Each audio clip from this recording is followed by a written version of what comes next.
রমজান মানেই কি শুধু সেহেরি, ইফতারি এবং সারাদিন না খেয়ে থাকা? মোটেই না, বরং রমজান এর চেয়েও অনেক বড় কিছু। আজ আমরা জানব, রোজা কি শুধু ক্ষুধা তৃষ্ণাই থাকার নাম, নাকি এটা আমাদের সম্পূর্ণ জীবনকে বদলে দেওয়ার ট্রেনিং। চলুন শুরু করি কোরআনের আয়াত দিয়ে। আল্লাহ সুবহানাহু ওয়া তাআলা কোরআনুল কারীমে ইরশাদ করেন, ইয়া আইয়ুহাল্লাযীনা আমানু কুতিবা আলাইকুমুস সিয়াম কামা কুতিবা আলাল্লাযীনা মিন ক্বাবলিকুম লাআল্লাকুম তাত্তাকুন। অর্থাৎ, হে ঈমানদারগণ, তোমাদের ওপর রোজাকে, সিয়ামকে ফরজ করা হয়েছে, যেমনভাবে তোমাদের পূর্ববর্তীদের ওপর ফরজ করা হয়েছিল, যাতে করে তোমরা তাকওয়া অর্জন করতে পারো। লক্ষ্য করার বিষয়, আল্লাহ সুবহানাহু ওয়া তাআলা এখানে বলেননি যে যাতে করে তোমরা বুঝতে পারো যে ক্ষুধার যন্ত্রণা কী। না, আল্লাহ সুবহানাহু ওয়া তাআলা বলেছেন যাতে করে তোমরা তাকওয়া এখতিয়ার করতে পারো, তাকওয়া অর্জন করতে পারো। অর্থাৎ রমজানের মূল লক্ষ্যই হচ্ছে তাকওয়া অর্জন করা।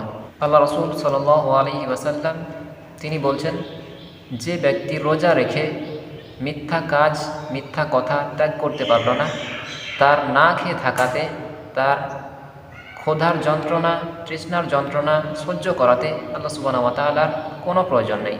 তাই আমরা যদি রোজা রেখে মিথ্যা কথা বলি, খারাপ কাজ করি, গীবত করি, চোখ দিয়ে খারাপ জিনিস দেখি, এবং যে হারাম আল্লাহ সুবহানাহু ওয়া তাআলা আমাদেরকে নিষেধ করেছেন সেই হারাম কাজ যদি আমরা করতে থাকি, তাহলে আমাদের শুধুমাত্র ক্ষুধার যন্ত্রণা এবং তৃষ্ণার যন্ত্রণা ছাড়া অন্য কিছু হাসিল হবে না।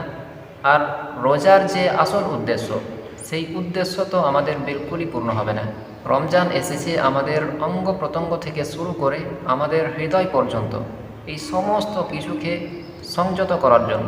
এবং আল্লাহর নবী সাল্লাল্লাহু আলাইহি ওয়াসাল্লাম তিনি আরও বলেছেন যে এই রোজা, এই সিয়াম হচ্ছে জাহান্নাম থেকে বাঁচার ঢাল স্বরূপ। যেমনভাবে যুদ্ধক্ষেত্রে ঢাল মানুষকে তরবারির আঘাত থেকে বাঁচায়, তরবারির আঘাত থেকে রক্ষা করে, এই রোজা, এই সিয়াম, এটা একজন মুমিনকে, রোজাদার বান্দাকে জাহান্নামের আগুন থেকে ঠিক সেইভাবেই রক্ষা করবে। তাই এই রোজা হচ্ছে নিজেকে জাহান্নাম থেকে বাঁচানোর একটা উত্তম সুযোগ। তাই একজন বুদ্ধিমান মুমিনের কাজ হবে এই সুযোগটাকে কোনো ক্রমেই হাতছাড়া না করা। রমজান হলো 30 দিনের আত্মনিয়ন্ত্রণের ট্রেনিং ক্যাম্প, যেখানে আল্লাহ সুবহানাহু ওয়া তাআলা আমাদের নিজেদের নফসকে গুনাহ থেকে নিয়ন্ত্রণ করার সম্পূর্ণ ট্রেনিং দিয়েছেন। এবং আল্লাহ রাসূল সাল্লাল্লাহু আলাইহি ওয়াসাল্লাম তিনি আরও বলেছেন, মান সামা রমাদানা ঈমানান ওয়া ইহতিসাবান গুফিরা লাহু তাকদ্দামা মিন যামবিহি। অর্থাৎ, যে ব্যক্তি ঈমানের সাথে এবং সওয়াবের আশায় এই রমজান মাসে সম্পূর্ণ রোজা রাখবে, সেই ব্যক্তির পূর্বের সমস্ত গুনাহকে আল্লাহ সুবহানাহু ওয়া তাআলা মাফ করে দেবেন। মাত্র একটা মাস রোজা, আর তার বিনিময়ে সম্পূর্ণ জীবনের গুনাহ মাফ। কত বড় একটা সুযোগ!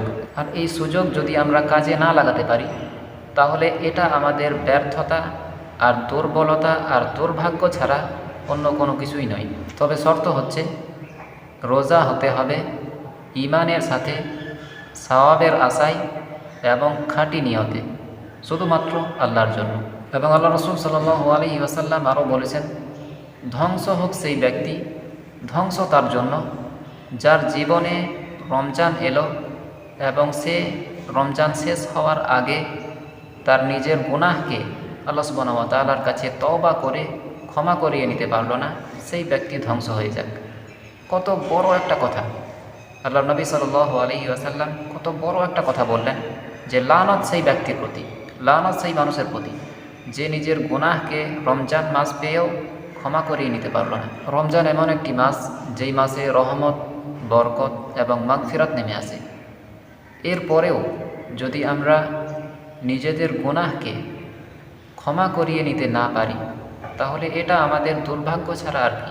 রমজান শুধু এক মাসের ইবাদত নয়, বরং এটা আমাদের সারা জীবনের চরিত্র গঠনের একটা স্কুল।